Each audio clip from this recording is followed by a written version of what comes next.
Hello, this is your introduction to our Coil Vessels project. Your project objectives is to create a freestanding vessel made of coils that uses 4 to 5 different coil styles. You're using coils to create a visual design that uses unity, visual movement, and line.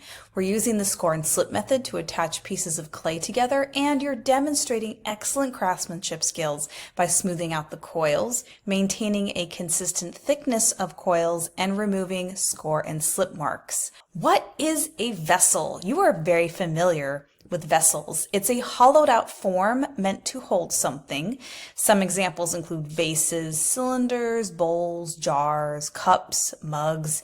Vessels can be functional and or decorative. These are some examples that use coils. Now notice that in these examples, the coils are all exposed on the outside. That means we can see all the different designs that are being used. And also notice that the thickness of these coils are pretty consistent. They don't vary too much. I would say this one gets a little too thick at the top, but notice that they use patterns and there's visual movement on the outside because your eye wants to follow these different pathways. Let's review the project requirements. And yes, you are seeing some student examples in this slideshow. So you're creating a cylindrical coil vessel. That means it's formed like a cylinder. Think of a can.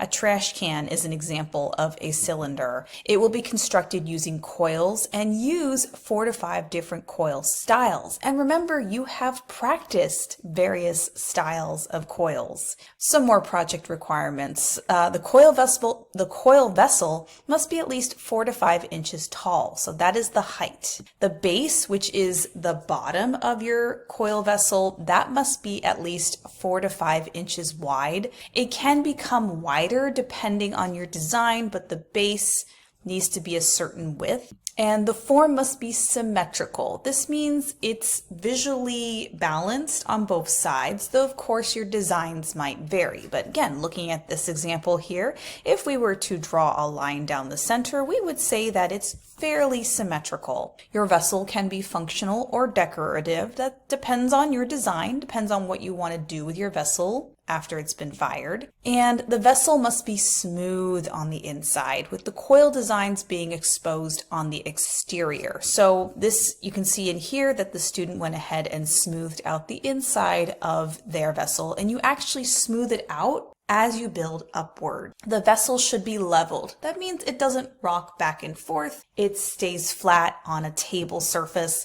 The coils are a consistent thickness, about 1/4 inch thick. Again, that's the consistent thickness we're looking for when we were doing your coil style practice activity. The vessel can have negative space, as you can see in these 2 examples here, right? There's negative space in here. That is intentional.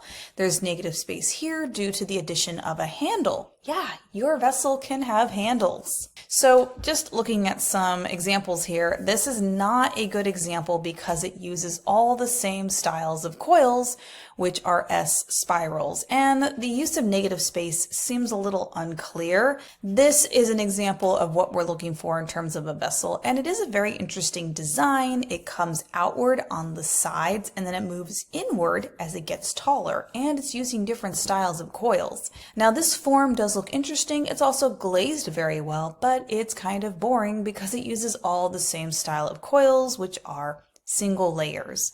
Now this example here, done by a student in the past, is much more interesting. It has a lot of variation of coil styles, but it still has a sense of visual movement as well as unity. So get creative with your coil styles. Create patterns out of them. You can incorporate them into your design in various ways. You can weave the coils together to create a basket look. You can leave space between the coils to create interesting positive and negative spaces. What not to do. So we're not being messy with your coil layering. We're not creating a lumpy or lopsided design, as in it's not symmetrical. Now you're like, is this symmetrical, Miss J?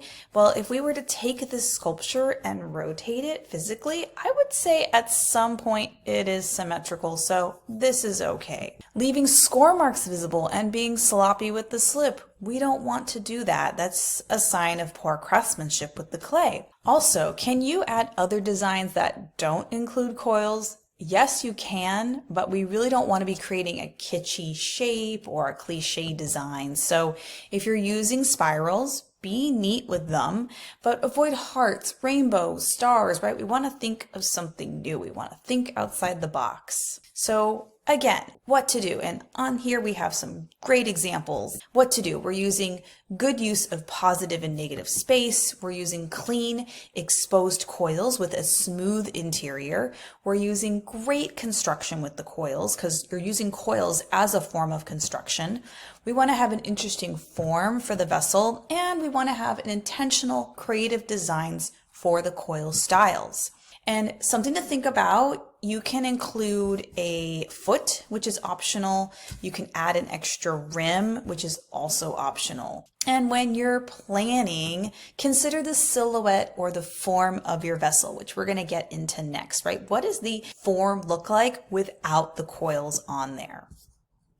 Your vessel is going to be assessed using the following criteria. Are you using 4 to 5 different coil styles in your design? Does your vessel follow the size requirements? What about the construction of your vessel, including the top and the bottom, right? In this example on the screen here, this has an actual top, like a rim, right? What's going on with that, right? What about your interpretation of a vessel? What about the use of positive and negative space? The creativity of the form and the design, as well as the craftsmanship of the coils. Let's get started with your planning. First of all, you should definitely check out my 2 slideshows. This has good and bad examples of coil vessels, has lots of things you can look at, as well as a slideshow of student examples. These are ones made by my students in the past. Very similar project that you are working on. You get to see a variety of different methods that were used, as well as examples of what they looked like when they were glazed.